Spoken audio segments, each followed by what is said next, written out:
Boa noite.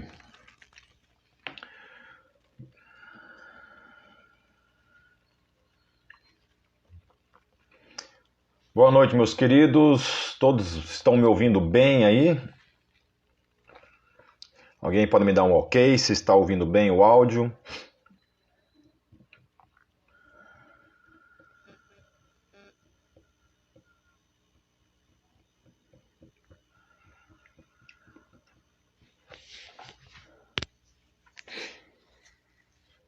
Obrigado, Pati. Amém, queridos. Hoje vamos lidar com um assunto bem polêmico, né? E que na minha ótica, na minha perspectiva, não é um assunto conclusivo, não é um assunto encerrado, ok?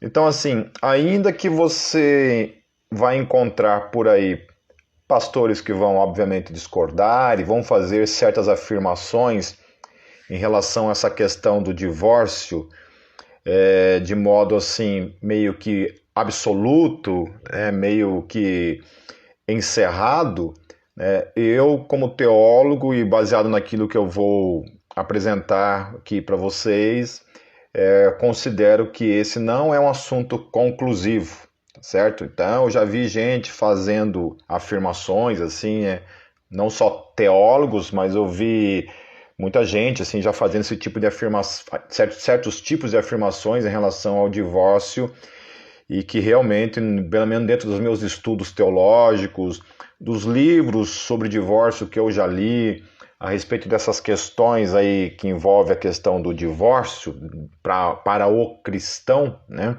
que é o que a gente está em foco aqui,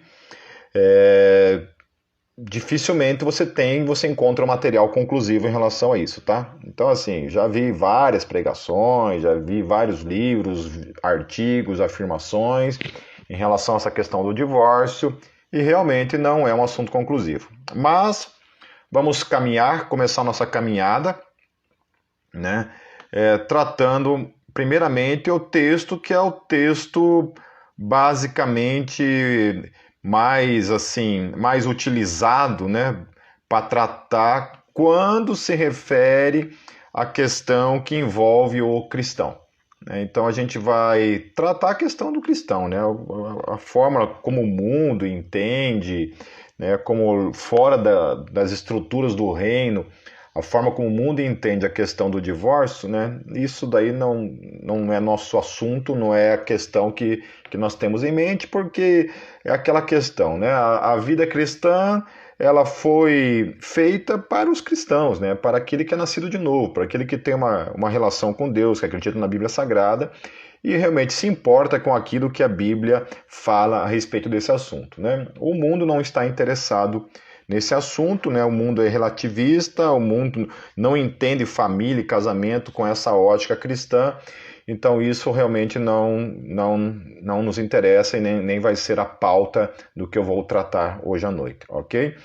Depois, assim, você pode também assistir a minha pregação, que é o cristão e o divórcio, né? Que tem lá, a Bíblia e o divórcio, tem lá no canal do YouTube da Comunidade Gólgota. Você pode ir lá, você vai encontrar essa mesma pregação, né? O que eu vou basicamente abordar aqui é o mesmo assunto lá. Como foi pedido para que eu tratasse desse assunto, né? Foi sugerido eu tratar a respeito do divórcio, eu vou tratar basicamente o mesmo conteúdo que eu já tratei numa pregação acerca dele, ok? Então você fica livre também, né? Você fique livre para quiser questionar, perguntar, tentar trazer uma nova abordagem aí também, né? O pessoal fica anotando as perguntas e vai me mandando, então se houver tempo, eu vou procurar responder. Então, assim, o primeiro texto que eu quero ler é um texto lá de Marcos, capítulo 10, nos versos 1 a 12, e daí tem também os evangelhos sinóticos, né? Lá em Lucas 16, 18 e Mateus 5, 31. Quando eu falo sinótico, significa que é o mesmo texto abordado, né, pelos outros evangelistas, no caso Lucas e Mateus. Okay? Então diz assim o texto: Então Jesus saiu dali e foi para a região da Judéia e para o outro lado do Jordão.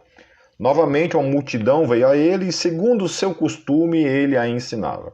Alguns fariseus aproximaram-se dele para pô-lo à prova, perguntando: é permitido ao homem divorciar-se de sua mulher? Então, olha só a saia justa que os caras estão tentando colocar Jesus, né? Perguntando para ele se é permitido o divórcio.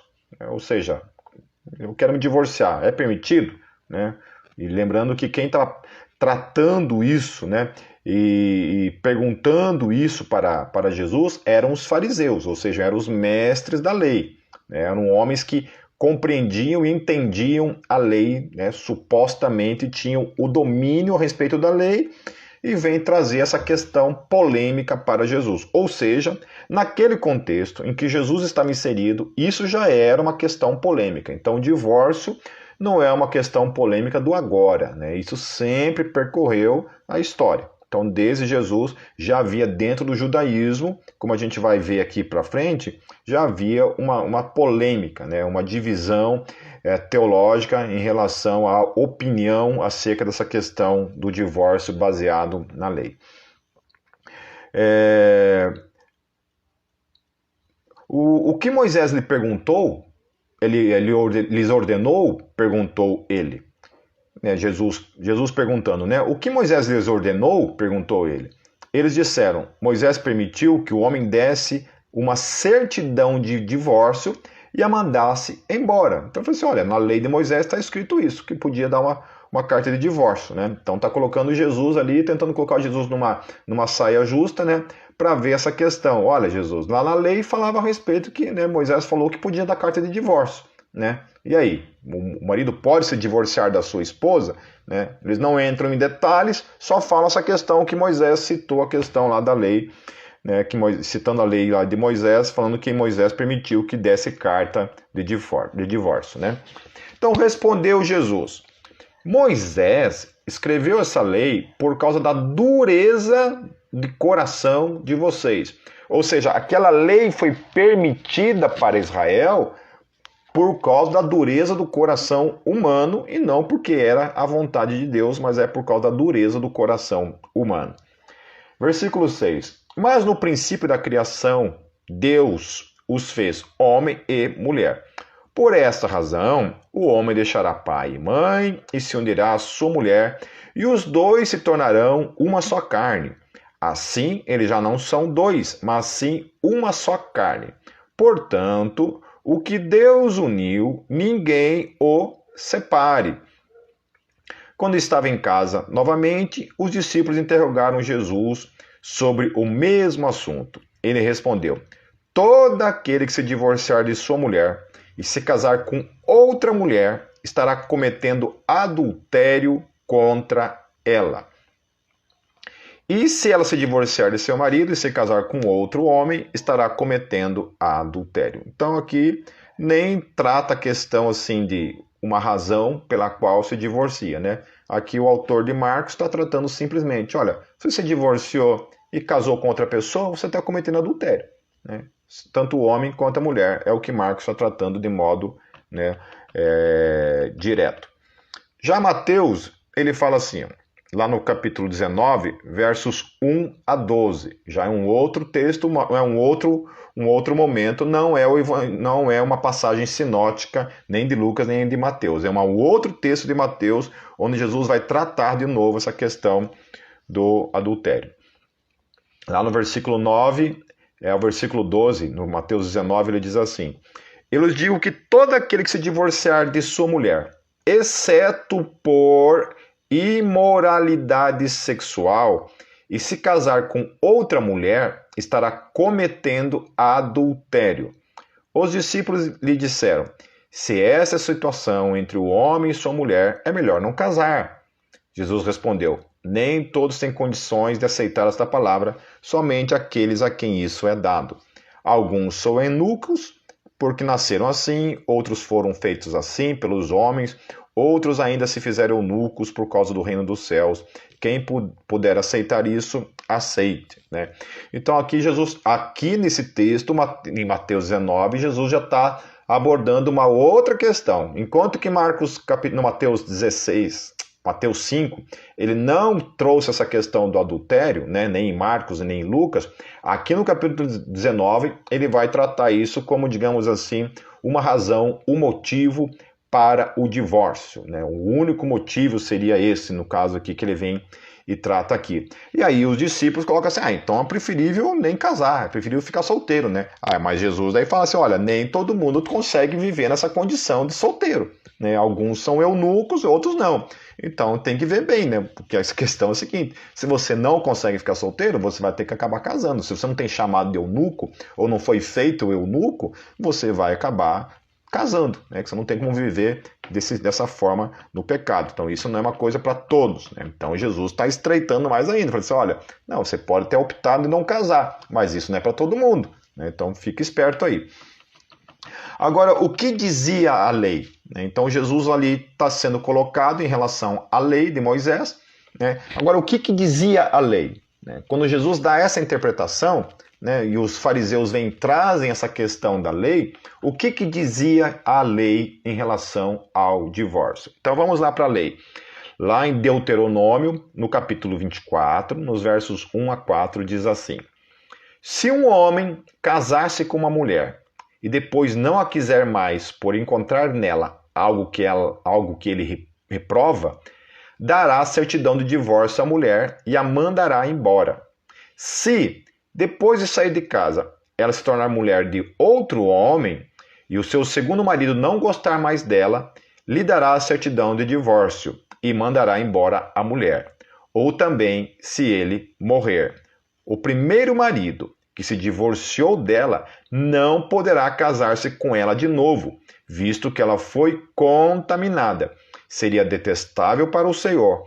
Não tragam pecado sobre a terra que o Senhor, o seu Deus, lhes dá por herança. Então, olha só a lei. Então, a lei está falando o seguinte, que o cara quisesse divorciar, podia se divorciar, e aqui fala assim, ó, se ele encontrar nela algo que ele reprova, algo que ele não gosta. Então, não entrava especificamente na questão do adultério. Por que não da questão do adultério? Porque naquele contexto ali, o que acontecia? Quando houvesse uma imoralidade sexual, uma situação de adultério, acontecia um apedrejamento, acontecia uma pena capital. Então a mulher ou o homem adúltero era apedrejado e morto naquele contexto ali. Agora, aqui, o que o texto está falando, não. Ele está falando assim, olha, se o cara vê alguma coisa ali que ele não gostou na esposa, ele pode dar uma carta de divórcio para ela e se divorciar dela. Se ela vir a se casar de novo, né, e ela não pode mais voltar para o primeiro marido se ela se divorciar desse cara ou se ela se tornar viúva. Então, digamos lá, sei lá, a Kátia se divorcia de mim, casa com um outro cara, né? Se ela quiser se divorciar, se ela se divorciar de novo, ou o segundo marido dela morrer, o texto está falando que ela não pode voltar a coabitar comigo ou se casar comigo novamente, porque isso é detestável ao Senhor. Isso é o que a lei falava, ok? Então, em relação à lei, naquele contexto em que Jesus vem responder, então, a questão dos fariseus, lembra que eu falei em relação... Está amarrado mesmo, né? Só isso foi uma hipotético, tá? Deus o livre de se divorciar da minha esposa. Naquele contexto, então, existiam duas escolas principais que olhavam para esse texto e interpretavam esse texto, né? Porque realmente, quando você lê simplesmente o texto dessa forma, assim, né, nua e crua, realmente o texto não fala assim especificamente questão de adultério. Eles falam assim, olha, deixa entender a questão de uma das escolas. Então existiam duas escolas, a escola de Hillel e a escola de Samai. Então assim, a escola de Hillel, por exemplo, ela olhava para esse texto e entendia que podia se divorciar por qualquer motivo, por qualquer razão. Eu quero me divorciar, sei lá, não gostei do cabelo da minha esposa, não gostei que ela fez uma tatuagem, né? Então podia se divorciar. Por que eu estou falando eu não gostei, né? No masculino, no homem?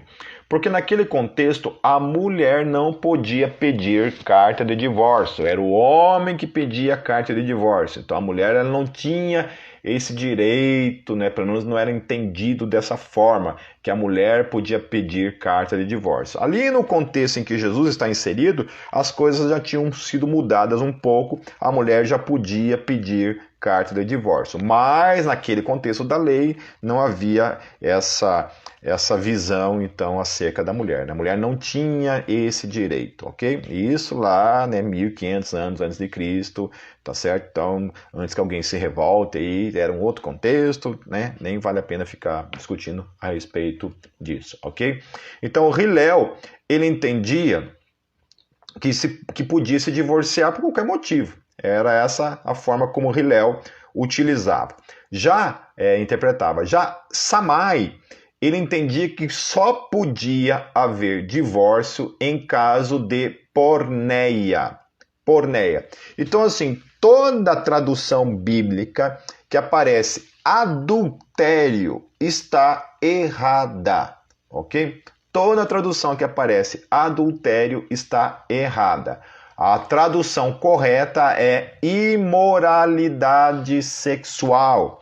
É imoralidade sexual. Então não é só adultério. Então, por exemplo, naquele contexto, o contexto trazia que era meio que lei, né, cultural e também na lei a mulher casar virgem. Então, na noite de núpcias, o marido descobrisse que a esposa não era virgem, né? Então ele podia se divorciar dela, era anulado o casamento caso ele quisesse. Então a porneia ela envolve toda a questão da imoralidade sexual, né? Não é só adultério, ainda que adultério também faça parte do pacote da imoralidade sexual. Então assim, apenas em caso de porneia. Então o que acontece?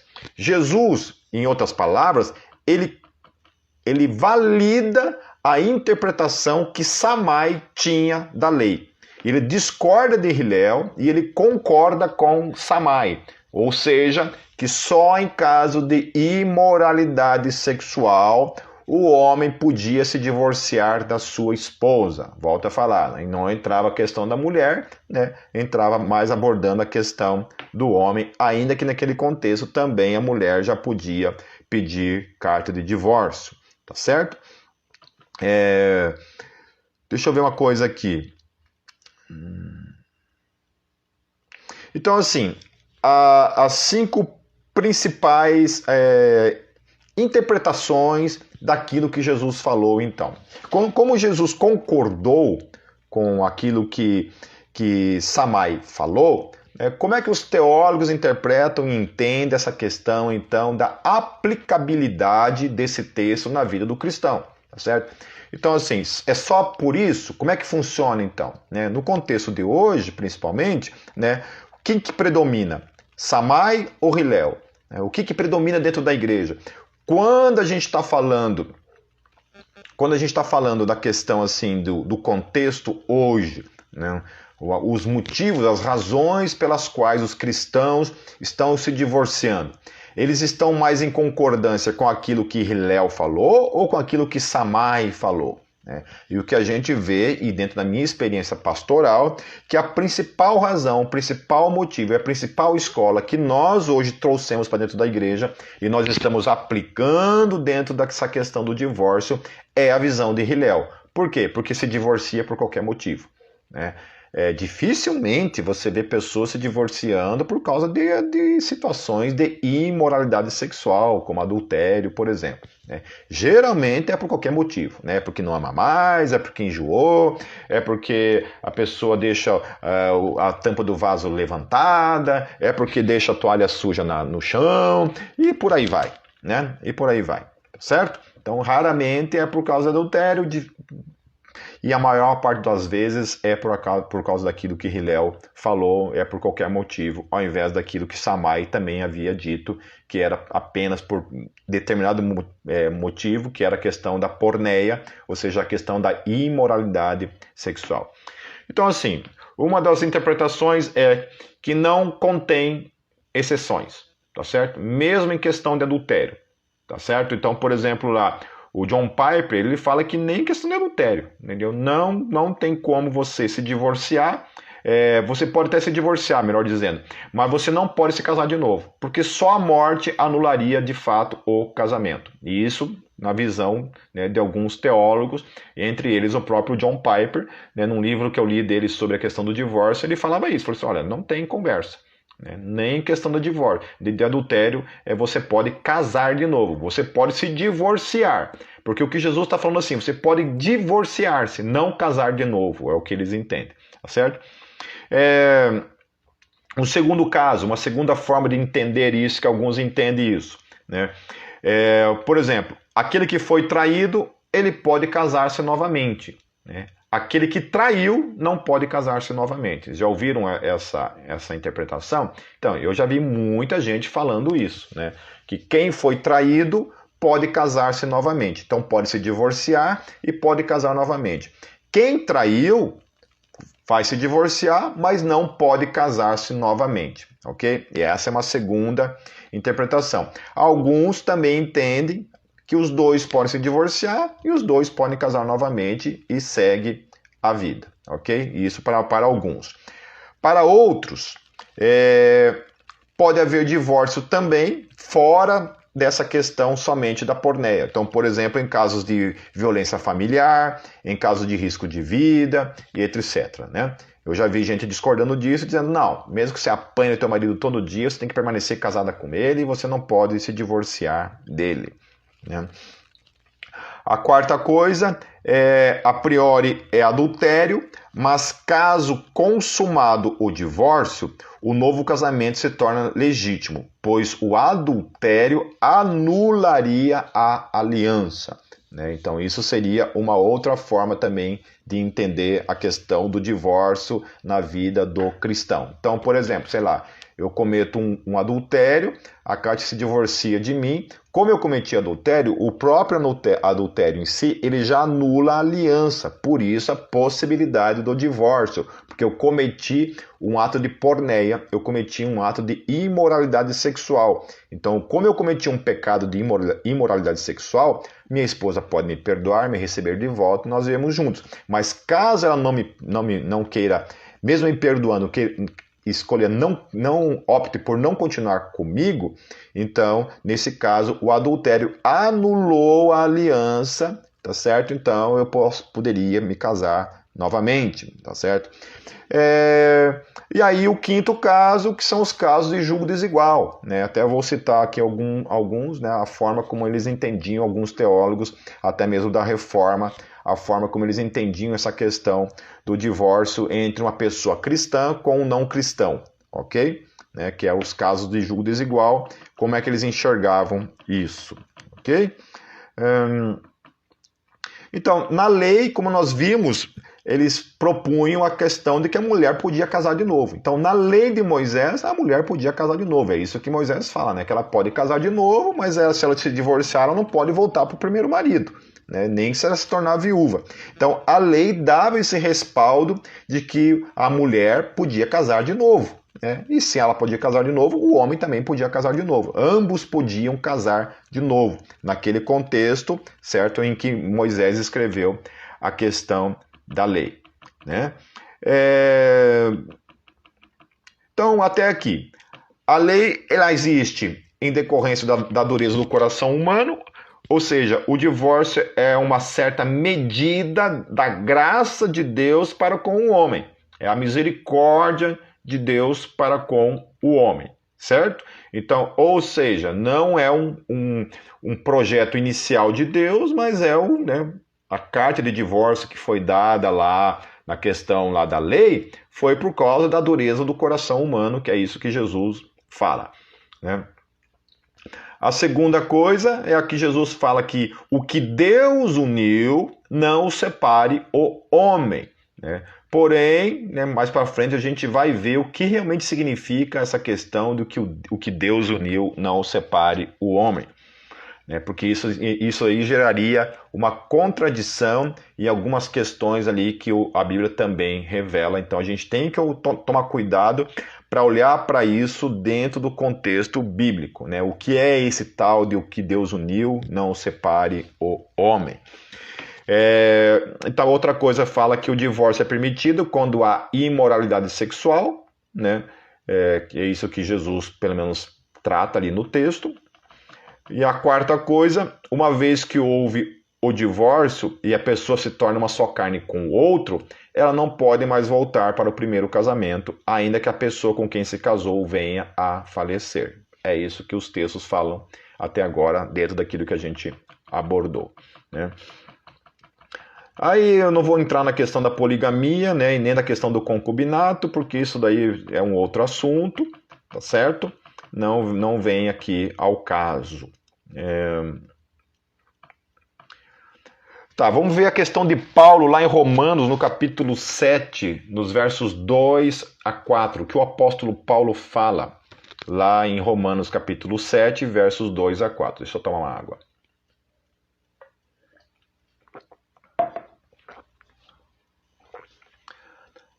Romanos 7, 2 a 4. Diz assim: por exemplo, pela lei, a mulher casada está ligada a seu marido enquanto ele estiver vivo. Mas se o marido morrer, ela estará livre da lei do casamento. Por isso, se ela se casar com outro homem enquanto seu marido ainda estiver vivo, será considerada adúltera. Mas se o marido morrer, ela estará livre daquela lei. E mesmo que venha se casar com outro homem, não será adúltera. Assim, meus irmãos, vocês também morreram para a lei por meio do corpo de Cristo, para pertencerem a outro, aquele que ressuscitou dos mortos, a fim de que venhamos a dar fruto para Deus. Então, o que ele está falando aqui? Que pela lei, né, a não ser a questão lá que a gente já viu, a questão do adultério, se uma mulher se divorciasse por qualquer motivo, por qualquer razão, e viesse a se casar, né, ela estaria cometendo adultério, isso nas palavras de Paulo. Porém, Paulo também trata aqui a questão de que nós estamos mortos para a lei, né, portanto, essa questão de trazer a lei para dentro de um contexto do Novo Testamento, da questão da era da igreja, fica uma questão muito complicada. Tá certo? Então, isso daí é um texto bem difícil de você aplicar isso dentro da realidade do casamento nos dias de hoje, né? Agora, vamos para a questão lá, então, do o que Deus uniu, não separe o homem. Então, lá nos capítulos 9 e 10 de Esdras, nos ensinam que Deus ordenou o divórcio nas uniões contrárias à sua vontade, denotando que nem todo casamento foi de fato Deus que uniu. Então lá, por exemplo, lá em Esdras 9, 1, versículo 2, versículo 12 e 14, diz assim, eu preciso ler esses textos para vocês poderem ver o que realmente o texto fala. Depois que foram feitas essas coisas, os líderes vieram dizer-me, o povo de Israel, inclusive os sacerdotes, os levitas, não se mantiveram separados dos povos vizinhos, de suas práticas repugnantes, como a dos cananeus, dos hititas, dos ferezeus, dos jebuseus, dos amonitas e dos moabitas, dos egípcios e dos amorreus. Eles e seus filhos se casaram com mulheres daqueles povos e com eles misturaram a descendência santa. E os líderes e os oficiais estão à frente nessa atitude infiel. Por isso, não deem as suas filhas em casamento aos filhos deles, nem aceitem as filhas deles para os filhos de vocês. Como podemos voltar a quebrar os teus mandamentos e realizar casamentos mistos com esses povos de práticas repugnantes? Então, o povo havia se casado com gente que não fazia parte lá do povo de Israel, com povos pagãos. E aí, lá em Esdras, no capítulo 10, versos 1 a 3, 11 e 19, olha só o que fala. Enquanto Esdras estava orando e confessando, chorando prostrado diante do templo de Deus, uma grande multidão de israelitas, homens, mulheres e crianças, reuniram-se em volta dele. Eles também choravam amargamente. Então Secanias, filho de Jeiel, um dos descendentes de Elão, disse a Esdras: Fomos infiéis ao nosso Deus quando nos casamos com mulheres estrangeiras procedentes dos povos vizinhos. Mas apesar disso, ainda há esperança para Israel. Façamos agora um acordo diante do nosso Deus e mandemos de volta todas essas mulheres e seus filhos, segundo o conselho do meu Senhor e daqueles que tremem diante do mandamento de nosso Deus, que isso seja feito em conformidade com a lei. Agora confessem ao Senhor, o Deus dos seus antepassados, e façam a vontade dele, separem-se dos povos vizinhos e das suas mulheres estrangeiras. Todos eles apertaram as mãos em sinal de garantia que iam despedir suas mulheres. Então, assim, o que aconteceu nesse caso aqui, tanto lá de Esdras, né, no capítulo 9, no capítulo 10, e lá em Neemias também, no capítulo 13, 23 a 27. O que aconteceu? Os judeus haviam casado com mulheres estrangeiras, com mulheres pagãs. Deus ordenou, né, houve um momento de busca da vontade de Deus e de reflexão em cima da lei, e eles despediram essas mulheres de volta para as suas nações. E as mulheres e os filhos, Pô, mas a Bíblia fala que aquilo que Deus uniu, né? Então, supostamente, todo casamento é um casamento que Deus uniu. Aqui está dizendo que não, tá certo? Que um casamento entre um judeu e alguém pagão não era visto com bons olhos diante de Deus. Então, eles dispersaram essas mulheres e esses filhos de volta para as nações pagãs, ok? Aí lá, ó. Deixa eu achar aqui o texto, queridos. Lá em Malaquias, capítulo 2, versos 10 a 16, vai falar outra coisa também interessante aqui, ó. Não, isso. Diz assim, ó. A respeito dessa questão do casamento de julgo desigual, né? Uma mulher judia casar-se com um homem judeu casar com uma mulher pagã.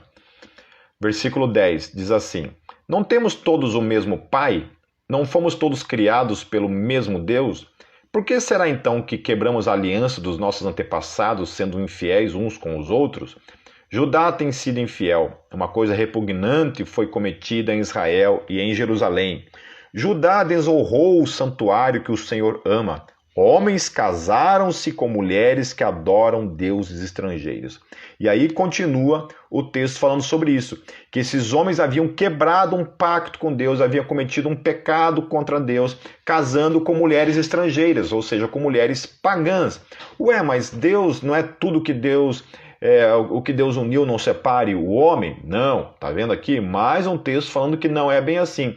Deus uniu judeu com judeu. Judeu com pagão não era a vontade de Deus, ou seja, não era Deus que estava unindo, não estava debaixo da bênção de Deus. Deus não abençoava essas relações, ok?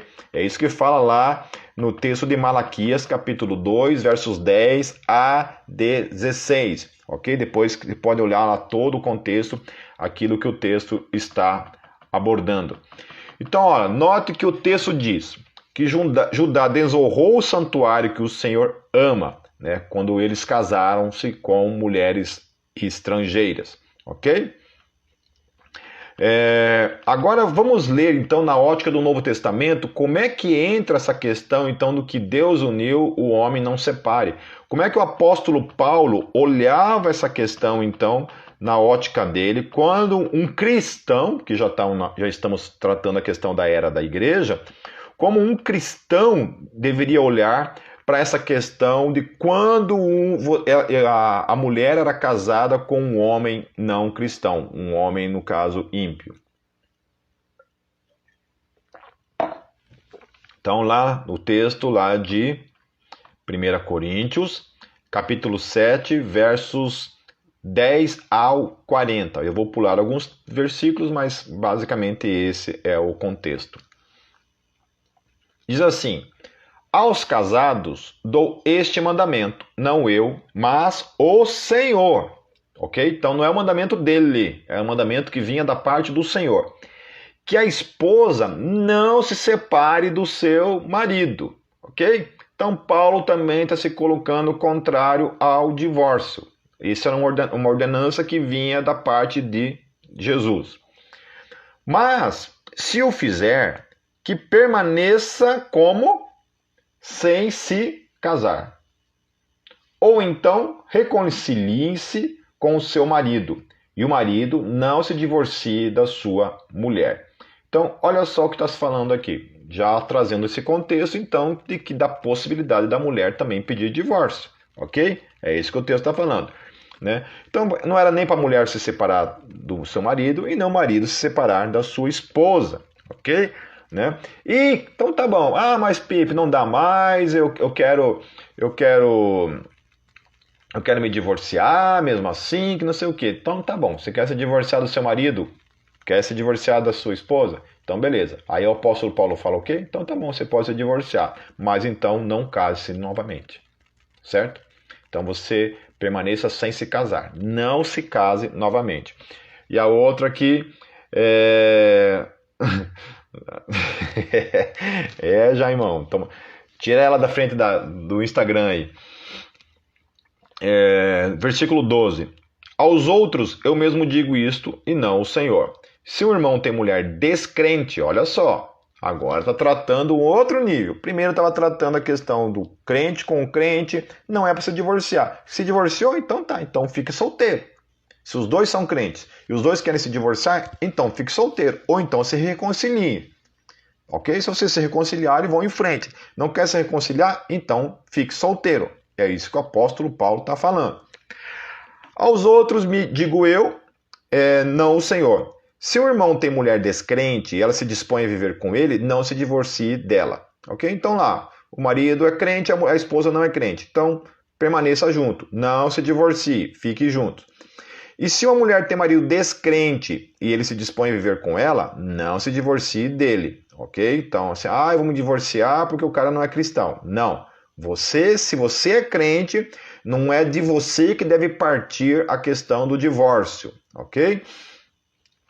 Pois o marido descrente é santificado por meio da mulher, e a mulher descrente é santificada por meio do marido.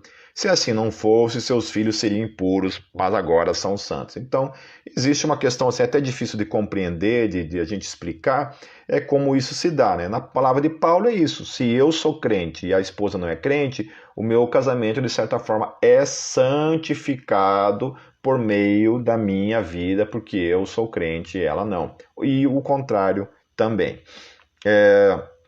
Versículo 15. Todavia, agora é o que Paulo vai falar.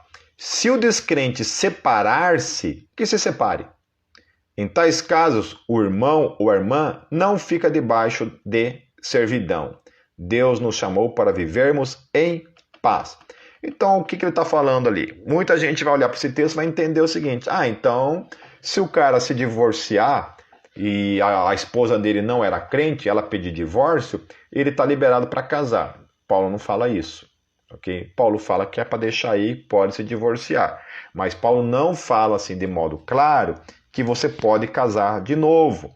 Talvez algumas pessoas vão entender, não, mas como Paulo não fala nada, né, então fica meio que no vácuo, né, a gente pode apelar para o argumento da ignorância. Né? O que é ignorância? Como Paulo não falou de modo claro, fica, né, a coisa, entre aspas, fica meio que subjetivo, né, meio que implícito essa possibilidade, ok? Mas beleza, isso daí é um risco de cada um, amém? Nós não temos um respaldo bíblico para dizer, então, nem que não pode casar e nem que pode casar, ok? O texto não fala que você não pode casar, mas também não fala que você pode casar, então fica o risco. Versículo 16. Você, mulher, como sabe se salvará o seu marido? Ou você, marido, como sabe se salvará a sua mulher? Entretanto, cada um continue vivendo na condição que o Senhor lhe designou, de acordo com o chamado de Deus. Esta é a minha ordem para todas as igrejas. No versículo 27, você está casado?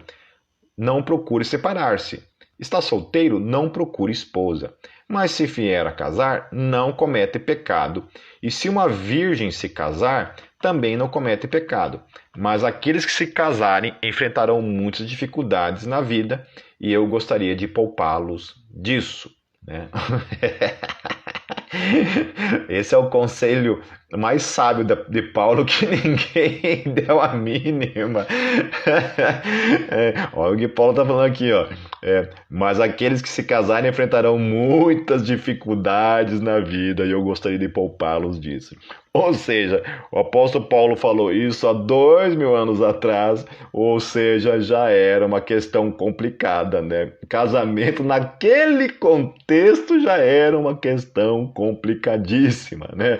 Então, assim, o conselho mais sábio de Paulo para minha vida e para a tua vida, né? Ou melhor, para a vida daqueles que estão solteiros, né? Não case, que você vai arrumar para tua cabeça, né? Mas a gente, né? Cheio de amor, né? Cheio de carência e como cristão acaba casando, né? Eu tô brincando, obviamente, porque eu sou casado e eu sou muito feliz, né? Claro que tem dificuldades, né? Mas eu acho que as alegrias do casamento são muito maiores do que as dificuldades, né? Dificuldade você tem como solteiro também, né? Mas é engraçado o Paulo ter falado isso há 2000 anos atrás, né? Imagine se ele vivesse nos dias de hoje, o que ele falaria, né? E no versículo 39, a mulher está ligada a seu marido enquanto ele viver, mas se o seu marido morrer, ela estará livre para se casar com quem quiser, contanto, ó, isso que eu acho uma coisa assim muito inteligente não, muito curiosa da parte de Paulo, quando ele fala lá no versículo 39 assim, ó, contanto que ele pertença ao Senhor. Ou seja, a mulher está ligada ao seu marido enquanto ele viver, o marido morreu, beleza, ela pode casar novamente, né? Que não vai estar pecando novamente, né? Não vai estar pecando porque casou, tá certo? É meio burrinha, né? Porque Paulo falou, fique solteira, filha, não case de novo. Mas ela não quis ouvir Paulo, vai lá e case de novo. Mas aí Paulo coloca um respaldo aqui, coloca uma cláusula aqui, né? Uma advertência, certo? Uma coisa assim, né? Olha, é o seguinte, contanto que ele pertença ao Senhor. Ou seja, se você se tornou viúva, né? Se você quer casar de novo, case de novo. Mas desde que você case com um crente. Desde que você case com um cristão, desde que você case com alguém que realmente pertença ao Senhor, né? Alguém que realmente demonstre frutos de vida com Deus, frutos que realmente pertença a Deus. Esse é o respaldo, né? É a advertência que Paulo fala. Olha, quer casar de novo? Case de novo, mas case com alguém que pertença ao Senhor. Ou seja, traduzindo, essa história aí de que o que Deus uniu não separe o homem, tá certo? É algo bem direto, claro, tanto no Antigo Testamento quanto no Novo Testamento, que isso está se referindo a quem? Está se referindo a um homem e uma mulher de Deus. Deus uniu um homem e uma mulher dele. Isso sim é um casamento que Deus uniu. Amém? Por quê? Porque no Antigo Testamento, quando um judeu casava com uma mulher não judia, ou seja, pagã, de outras nações, ele cometia um pecado contra Deus. Então não era Deus que estava unindo, certo? Tanto que existe lá o caso lá de Neemias e de Esdras, onde foi feito o quê? Um divórcio coletivo lá de judeus com mulheres pagãs. No Novo Testamento, Paulo fala o seguinte, olha, não se divorcie e tal, né? Agora, se o cara não é crente e a mulher não é crente e eles quiserem se divorciar, dê carta de divórcio. Ou seja, não houve adultério, não houve motivo para o adultério. Tá certo? Conforme Jesus havia falado. Mas para Paulo está sendo, né, direto, dizendo assim, olha, mas se eles quiserem se divorciar, que vão, você não foi chamado à escravidão. Você pode se divorciar nesse caso. Porém, a questão é que o Novo Testamento não deixa assim de modo claro, absoluto, nem em caso de adultério, não deixa claro que a pessoa pode se casar novamente. Nem para o cristão que lá, a esposa comete um adultério, ou o marido comete adultério, ou então eu posso me divorciar, eu posso casar de novo. Então, Novo Testamento não dá esse respaldo, não de modo claro. Então, como eu havia falado antes, fica implícito ou fica à vontade de cada um assumir os riscos, né? Porque realmente, como a Bíblia não fala de modo claro, né, a respeito disso, né, fica uma questão assim em off, tá certo? Né? Então, eu vou concluir primeiro aqui, queridos, para dar tempo de eu tentar responder algumas questões que foram trazidas. Então, portanto, concluímos algumas coisas com Paulo acerca do casamento misto. Quem se tratando de um casamento cristão, não deve haver divórcios entre vocês. E caso haja, não devem casar-se novamente. É o que o apóstolo Paulo fala. Devem manter-se solteiros. É o que o apóstolo Paulo fala. Porém, Paulo não cita o divórcio em caso de adultério. Então, Paulo não cita a questão do adultério, somente Jesus citou. E lá na lei, pelo que tudo parecia, né, se divorciava por qualquer coisa e podia casar de novo, porque o texto fala que a mulher podia casar de novo, só que ela não podia voltar para o marido. Né? Só não fala os motivos do divórcio. O que fica muito difícil acreditar que seja por causa de adultério, porque naquele contexto, se houvesse adultério, a mulher seria apedrejada e morta. Né? Terceiro, a prática do divórcio denotava ser comum mesmo no primeiro século, e pelo visto foi a aplicação das palavras de Jesus e das cartas de Paulo que trouxe uma nova visão para os cristãos. Então, o divórcio não deve partir do crente. Se ele veio a casar-se com um descrente e o descrente aceita viver com ele, ele deve permanecer casado.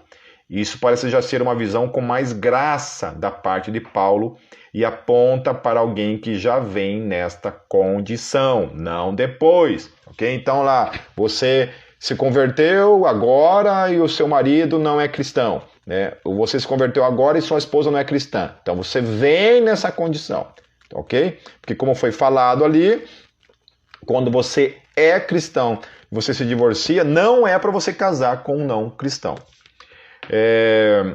Note que Paulo muda a visão neotestamentária de que tal casamento era impuro. Okay? Então, no Antigo Testamento era impuro, no Novo Testamento isso fica meio que... Né, Paulo santifica aquele casamento quando ele vem nessa condição.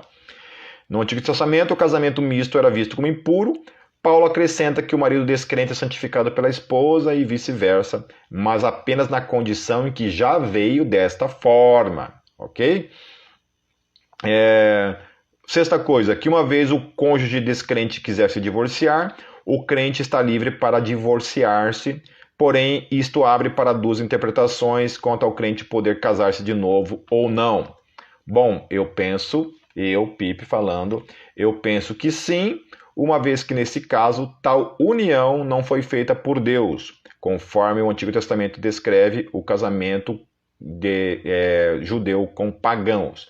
E esse caso pode ocorrer mesmo sem que haja adultério do descrente. Sétimo, porém, se o crente for casar-se de novo, ele deve casar-se então com alguém que pertença ao Senhor.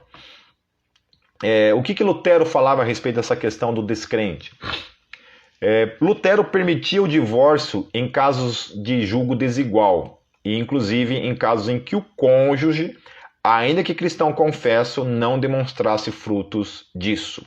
Ok? Então, nesse caso aí, o cara não demonstra frutos, até nisso o Lutero permitia o divórcio. Erasmo de Roterdã dizia: quando um casamento é meramente um purgatório, ele deve ser respeitado. Quando se torna um inferno, deve ser dissolvido. Então, Erasmo de Roterdã dava o respaldo para o divórcio em uma situação em que o divórcio era em que o casamento estava virado no inferno. Ok? Então, conclusão geral, queridos. O divórcio foi uma liberação da parte de Moisés devido à dureza do coração humano. Portanto, é de certa forma uma expressão da graça para o homem caído, mas não é a expressão da vontade de Deus para o casamento, ok? Segundo, o casamento entre cristãos obedece uma ordem e nível, uma outra ordem e nível moral, porque ele sim é perfeitamente aquilo que Deus uniu. Terceiro, o casamento com julgo desigual não se enquadra nesse quesito, porém deve da mesma forma ser evitado, ok?